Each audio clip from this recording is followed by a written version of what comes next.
All right, let's jump right in. Welcome to this explainer where we are breaking down a seriously powerful roadmap for facing life's inevitable hardships. But more importantly, we're looking at how to transform raw adversity into unyielding resilience. We're going to map out exactly what happens when life absolutely shatters your foundation and exactly how you rebuild it. The source material hits us with this blunt, unavoidable truth right out of the gate. Listen, I don't care how talented you are, or actually, scratch that. I don't care how much you actively work on improving yourself. Life just happens. The unexpected, the unintentional, and the completely uncalled for, they're coming. There are just times when anything that can happen absolutely will happen, completely regardless of your preparation. So that brutal reality brings us directly to Section 1, When Life Breaks You, focusing on the inevitability of adversity.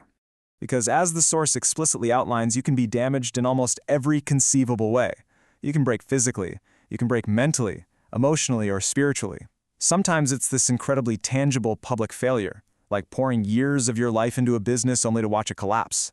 Other times it's super quiet and intensely personal, right, like a broken heart, or the sheer quiet panic of staring at a bank account that is literally screaming, "You are broke." But here is the crucial takeaway. All of these breaks, without exception, are going to leave a severe mark on you. You really can't escape the impact. But that mark? It's a choice. It can either become a profound testament to your victory or a permanent sign of your defeat. It's actually staying with the breaking, sitting right there in that awful discomfort that ultimately produces the blessing. Which brings us to Section 2, the valley between voices and the internal battle. See, it's not actually about what you go through. It's about who you choose to listen to while you're in the thick of it. Right now, as you navigate a crisis, you are essentially walking through this deep, echoing valley between competing internal voices. The first major conflict, wisdom versus worry. One is trying to anchor you in reality and keep you moving forward, while the other is just trying to completely paralyze you with fear. And right alongside that, you're forced to choose between a mindset of gratitude or succumbing to a mindset of grumbling. Let's be honest, grumbling is usually the easier default, right? It gives us this weird psychological hit of validation in the moment, but you cannot listen to both. The environment around you might literally be crumbling, but how you internally narrate that experience changes the whole shebang. And finally, this valley demands one last vital choice, relying entirely on faith or defaulting to the absolute ease of blame. It is so comforting to just point fingers when you're broken, to make it someone else's fault. But wisdom, gratitude, and faith, those are the only voices that will actually lead you up and out of the valley. Because every single time you break, you hit a procedural fork in the road. Path 1, use this immense pressure as a totally valid excuse to just give up and fall apart. Or Path 2, seize the opportunity. Use it to get smarter, faster, tougher, and incredibly stable. The choice is entirely yours. To ensure you consistently choose that second path, we enter Section 3, Finding Your Reason, the anchor of survival. The text heavily emphasizes that to actually choose the path of resilience, you must first anchor yourself. You need a compelling, undeniable core motivation. So ask yourself right now, what is your reason to keep going? Because the exact moment you can clearly identify it, you instantly prove to yourself that you are strong enough to survive this break. The source dictates that every single human has what it takes.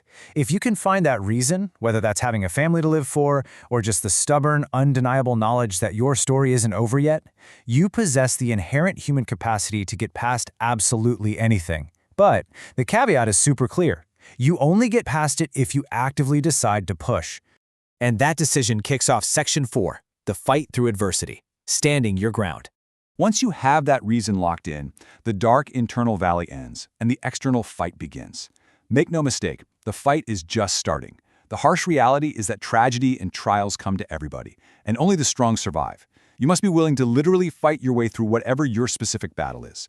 The text gives a pretty wide range of arenas here. Fighting through cancer, a crushing academic struggle, a devastating divorce, trying to make it in a singing career, or even brutal physical sports like boxing or football.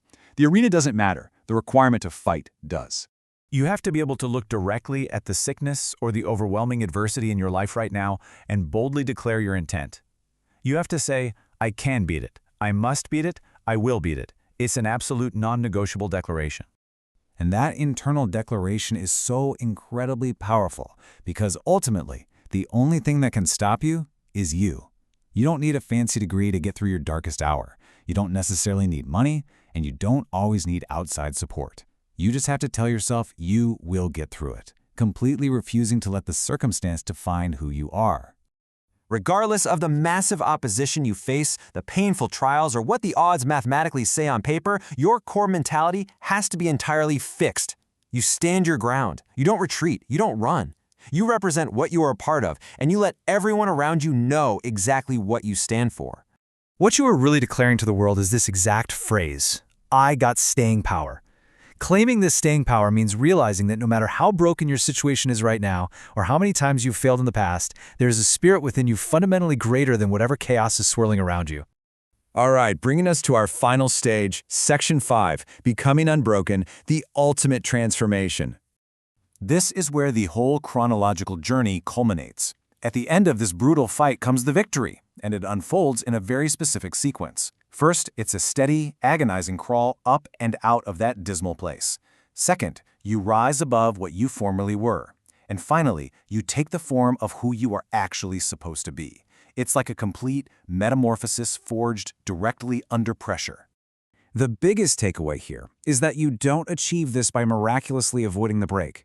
You achieve it in the very act of standing up, in the sheer act of fighting on. By doing that, you achieve the ultimate transformation. You become, and you permanently remain, unbroken. So, as we wrap up this explainer on the crucible of resilience, I want to leave you with one final thought to process.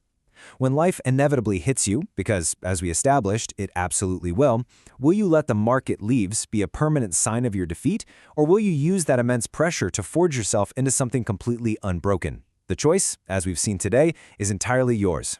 Thanks for joining me on this deep dive, and keep pushing forward.